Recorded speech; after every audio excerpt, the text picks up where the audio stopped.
Beth, psicóloga, gerontóloga e uma das sócias da empresa Apoio, que até pouco tempo realizava cursos presenciais de capacitação para cuidadores de idosos, além de outros eventos e atividades ligados à capacitação para uma vida mais saudável para a população em geral. Nossos sinceros agradecimentos à empresa Novartis, que nos incentivou e apoiou na execução desta nova estratégia de trabalho, que tem conseguido atingir várias pessoas e que, de alguma maneira, estamos aproveitando o conteúdo dos podcasts e lives realizados pelo Apoio. Hoje, vamos conversar um pouco com a enfermeira Cláudia, nossa colega da Apoio, que, com sua experiência profissional e pessoal, vai falar sobre a importância da organização da casa para o cuidar. Envelhecer é diferente de adoecer. O envelhecimento normal ou senescência inclui alguns eventos naturais que, ao longo do tempo, levam a um declínio funcional e aumento da vulnerabilidade do indivíduo. A senescência tem características particulares e indivíduos da mesma idade podem ter limitações diferentes, o que os leva a diferentes necessidades. Manter a autonomia e a independência durante o processo de envelhecimento é uma meta fundamental para todos os indivíduos. A autonomia é a capacidade de tomar as próprias decisões, e a independência é a capacidade de executar as diversas tarefas do cotidiano. Muitos idosos estão com sua independência comprometida, mas cabe a nós, cuidadores, manter sua autonomia o máximo possível. Por que estamos falando sobre isso? Cláudia, como o tema que discutiremos hoje pode nos ajudar? Olá a todos que estão nos ouvindo. É um prazer estar com vocês novamente. Espero que esse nosso bate-papo auxilie vocês a cuidar com mais tranquilidade e segurança, visto que a organização da casa ele pode contribuir muito no cuidar. Aproveitando as colocações que a Beth fez anteriormente, temos como um ponto crucial para o cuidado adequado, sempre que possível, estimular e manter a autonomia do idoso. Precisamos tentar sempre envolvê-lo nas atividades da casa e nas decisões que ele pode tomar.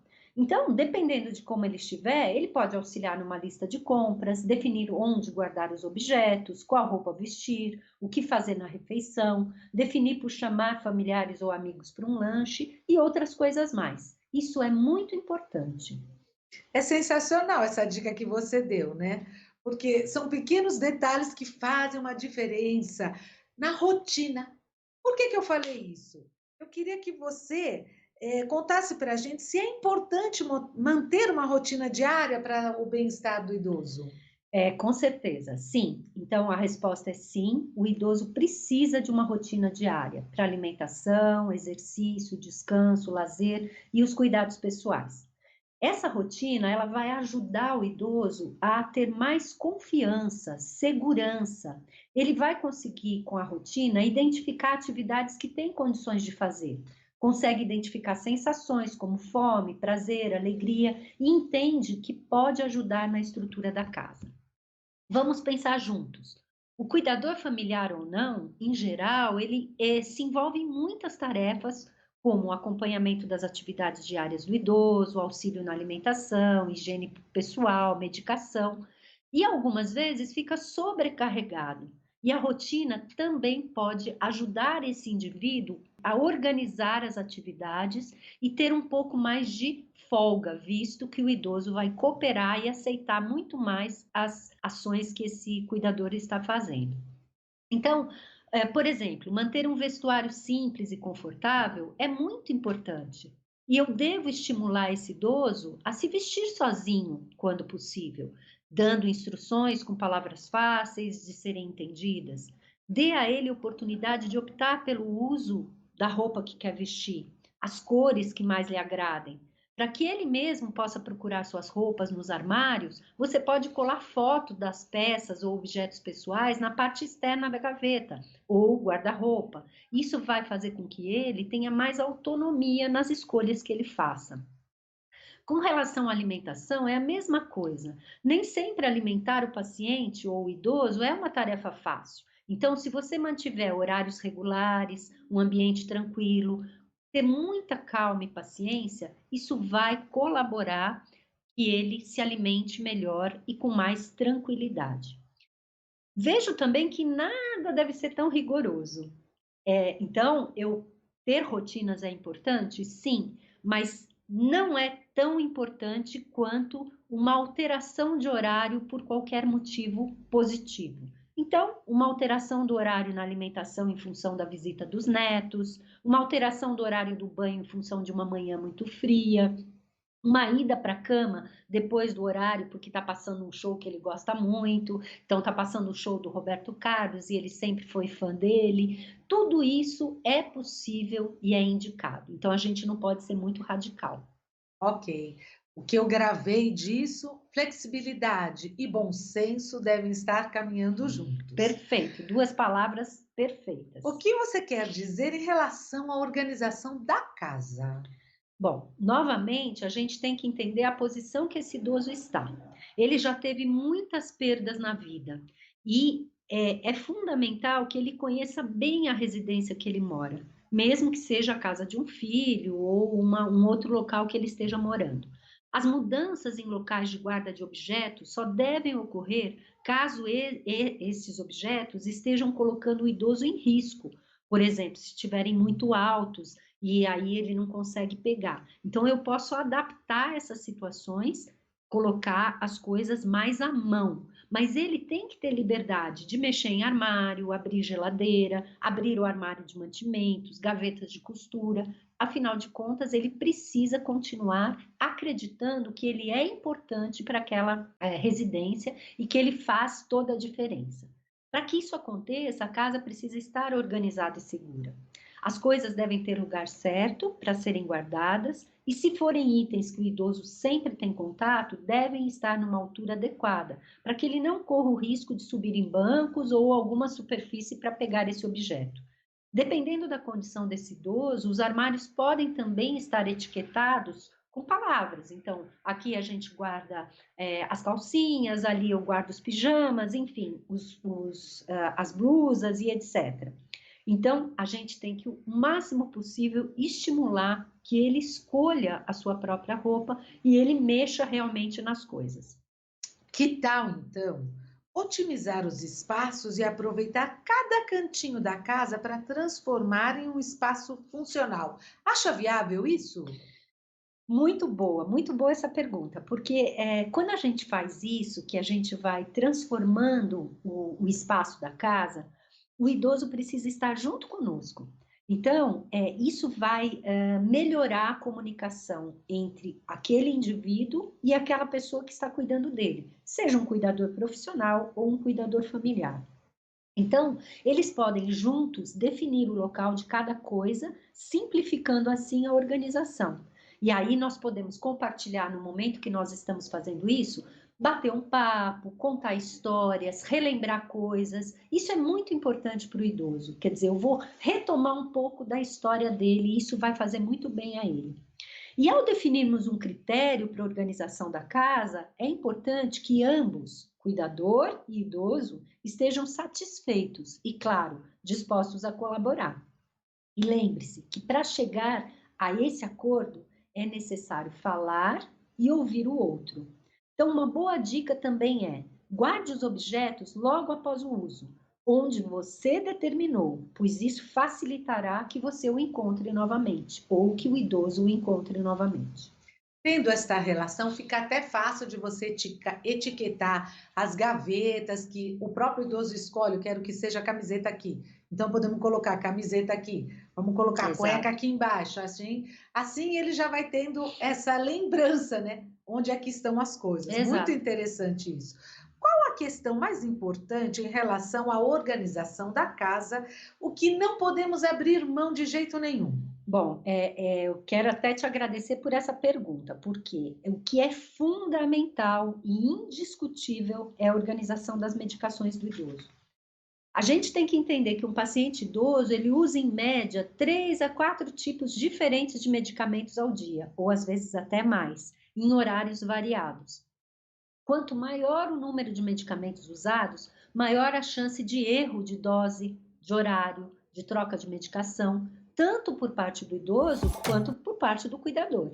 Então, eu preciso avaliar a condição desse idoso. Se for necessário, eu preciso tirar esses medicamentos próximo a ele. Então, é importante que ele entenda que esses medicamentos não podem ficar tão acessíveis, porque muitas vezes ele vai tomar um medicamento no horário errado e às vezes numa dose errada. Então eu tenho que manter esse medicamento num local seco, arejado, longe do sol, sempre nas embalagens originais, isso é bastante importante para que eu não me atrapalhe e eu sempre respeite a data de validade que está na embalagem do produto.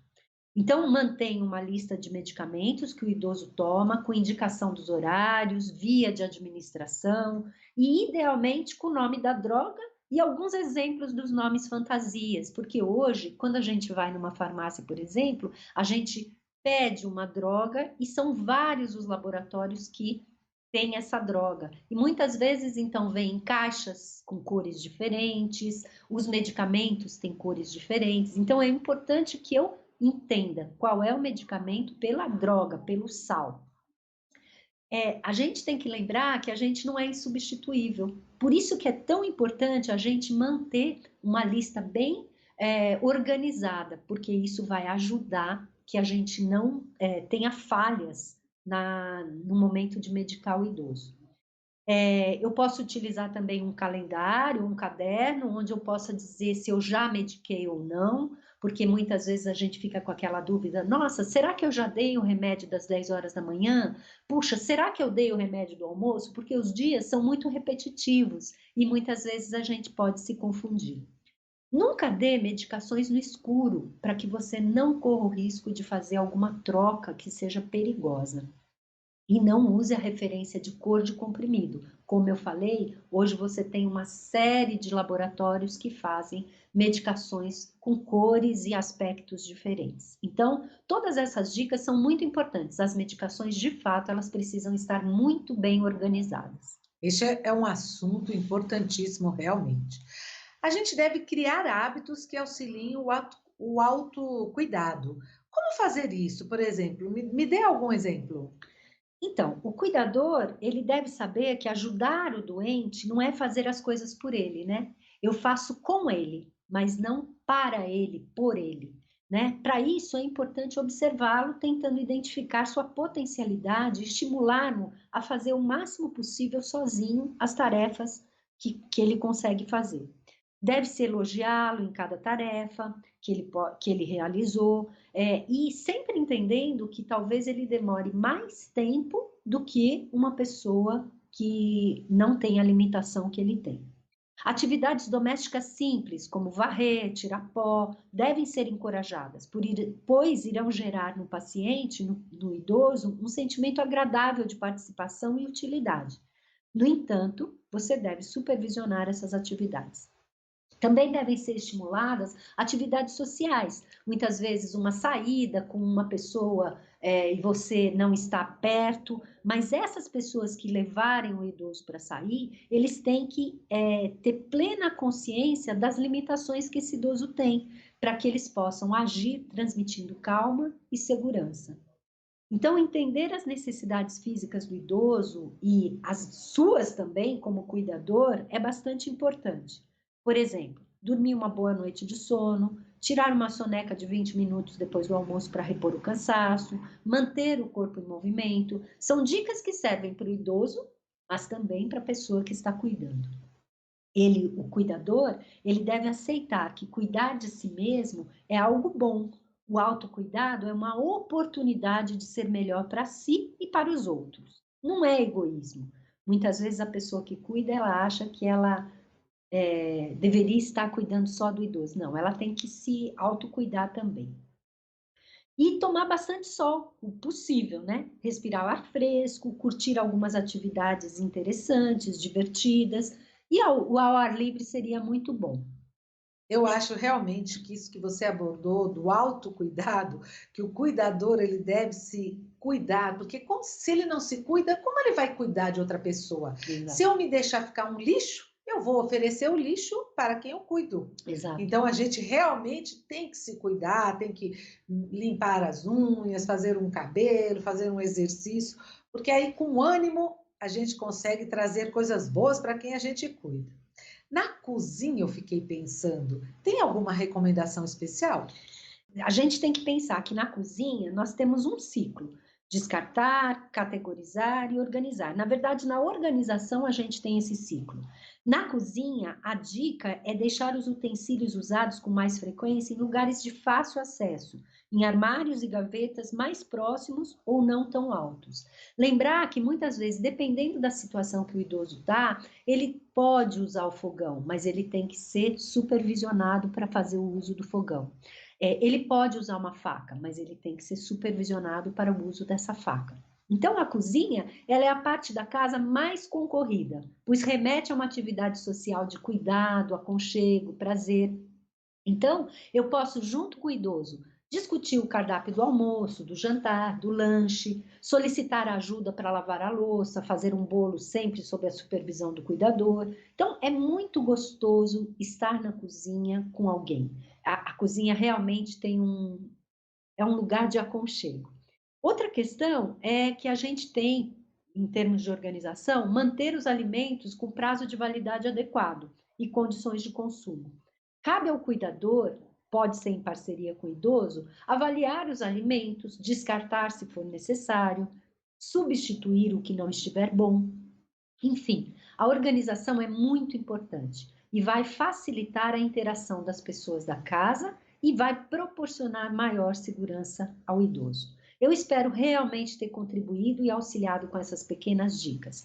Eu agradeço, Beth, e a apoio, e agradeço muito a Novartis pelo apoio por esse podcast.